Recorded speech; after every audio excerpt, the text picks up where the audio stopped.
Hey guys, what's up?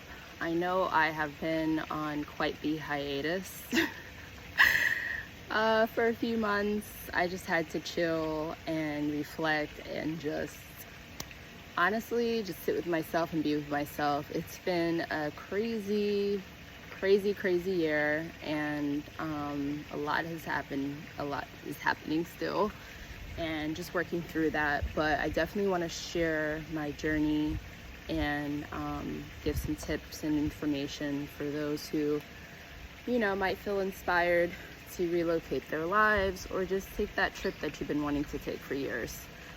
Whether it's to Bali or any part of the world, whether it's by yourself or with other people, just taking that leap of faith and doing something for yourself that you have been sitting on that needs to happen.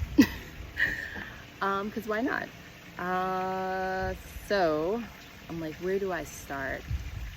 A lot of people ask why I left Bali. So obviously I started this page with why moving to Bali, the cost of living. I covered those videos. If you haven't seen those, they're on my page. Check them out.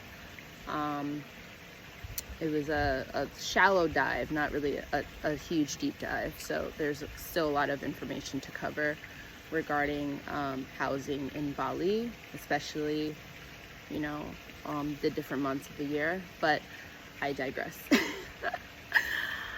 I really came on here because, as some people may know, the people who know me, who follow my Instagram page, it's In Life Thrive. Feel free to follow that page if you don't already. But essentially, I left Bali after 4 months and I went back to LA, Los Angeles. It's my second home. New York will always be number one. LA is my second home. Bali is my third home now. But anywho, I went back to LA because, so I'm a professional dancer. I'm also a chef. I'm multifaceted. So I do many things. However, so in Bali, to be able to work legally, because please, if you ever go to Bali, make sure you have your I's dotted and your T's crossed and you're not trying to get over, because they're very strict. They will deport you off the island, out of the country, out of Indonesia. A freelance quitas or artist quitas, however you want to call it, there's different names for it. Essentially, it's kind of the same thing. All in all, it costs anywhere between $2,000 and $2,500 to get that quitas. So when I was in Bali, especially the last 2 months, I was kind of just going around in my mind, like, do I want to get the quitas? Do I want to stay here? Do I want to teach here? Then part of me missed my family, my community in Los Angeles. And I'm not gonna lie, I missed making US dollars too, because I was teaching for an online application, just making enough money just to afford the cost of living in Bali, which is very cheap. But at the moment I was just like, you know what, I think I don't want to live in Bali long term for a few reasons. One, don't think I want to live around that much tourism. So there's a lot of tourism in Bali. I knew this before going, but it's not the place that I would want to have a ongoing. It's gorgeous, right? It's gorgeous. So many places are gorgeous, but there's still a lot going on when you leave your homestay, your villa, whatever you're renting, your Airbnb, your room. There's just a lot going on. So that's one reason. Two, I decided I did not want to pay for that quitas. I was like, don't really want to pay that much money to be able to do my craft. I just thought it was outrageous. It didn't make sense to me personally, especially if it's not, about to fall, some camera movement. Especially if it's not some place where I saw myself being long term. Initially, when I left Los Angeles, I was like, okay, I'm gonna be in Bali for 3 years, minimum one. But I was there for 4 months. So that was another reason why I left Bali. I decided not want to, if I wasn't going to get the kita, it didn't make sense for me to stay there. Like, why would I stay there? 3, the black people. Not enough melanin roaming around the island for me. I personally love my black men, so just keeping it all the way real. I'm a single black woman. I did not foresee myself meeting any black men. I'm extremely committed in knowing that I create my own reality. I'm a co-creator of my reality. I can manifest and align with anyone, anywhere in the world. But there was also those other variables I just mentioned why I didn't want to stay. So if I didn't want to stay for those reasons and I wasn't fully aligned with being in Bali, and that wasn't my focus, and that wasn't where I was grounded or felt grounded, then I knew I wouldn't meet my partner in Bali, you know? So it was another reason why I decided to leave. Another reason why I decided to leave Bali, honestly, the cigarettes. So the other reason was the cigarette smoke. So a lot of people, a lot of locals, a lot of tourists, everyone, pretty much mostly everyone is just on the island smoking cigarettes, whether you're at a restaurant, whether you're at bar, the beach. Well, do they smoke on the beach? Probably. Yeah, they do. Parties. I don't party that much, but when I did go to a few parties while being in Bali, it was just so excessive. People just fucking chain smoking. It was just a lot. Being on the scooter, you know, people smoking in front of me, and the smoke is, you know, hitting my face as I'm riding.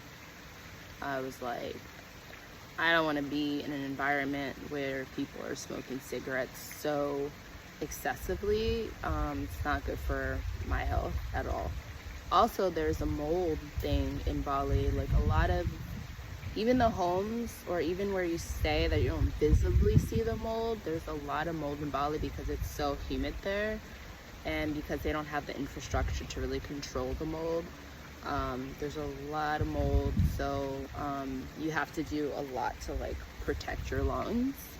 And sometimes you don't even realize that you're being affected because the body doesn't always show what it's going through, and you know, you'll have ailments or you'll have some you know, physical breakdown going on within your body, within your system, that you're not aware of, or might surface in different ways. Maybe you feel foggy, maybe you feel down, depressed, tired, lethargic, whatever it might be, and you don't really know, or you might not think to associate it with mold. But anywho, those are the main reasons why I left Bali, and I decided to go back to LA, not to live, but to just do our hard reset. But I just wanted to end the video there. If you guys have any questions that I didn't answer, if you want me to go deeper, I'll do more videos that, you know, are more in depth based on your questions, specifically what you want to know, and I will cover that information. But for now, peace. I'm going to be sharing a lot more information on my travels. And also just wanted to mention, initially when I left LA to move to Bali, I thought I was going to stay there, but I actually ended up becoming a nomad instead. Which was not planned for. It just kind of organically happened. So I feel like I want to dive into how you can become a nomad, what those options are, if you feel like you want to just purge your life wherever you might be in the States, specifically because, you know, I feel like that's my area of expertise. I'm from the US, I'm from New York, I'm from LA, I'm from 2 major cities.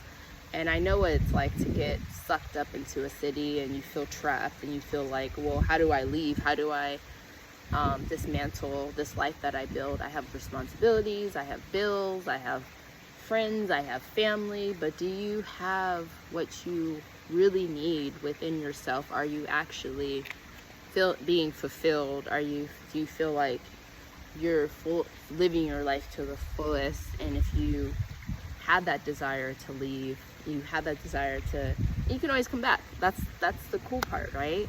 We can't live our lives in fear, thinking, oh my God, if I give up my this and that, like, no, that's lack. Like, you have to be in an abundant mindset, and you have to know that whatever you do, whatever you get rid of, you can always get back, and you can always get back tenfold. And you're not, you know, giving anything up. No, you're just living your life. So it's just a matter of choosing to live your life differently. And if you choose to live your life how you used to live it before, that can happen as well. You know, life is miraculous, and life is a miracle, and we have to learn to call in those miracles towards ourselves. But I'm running on a tangent.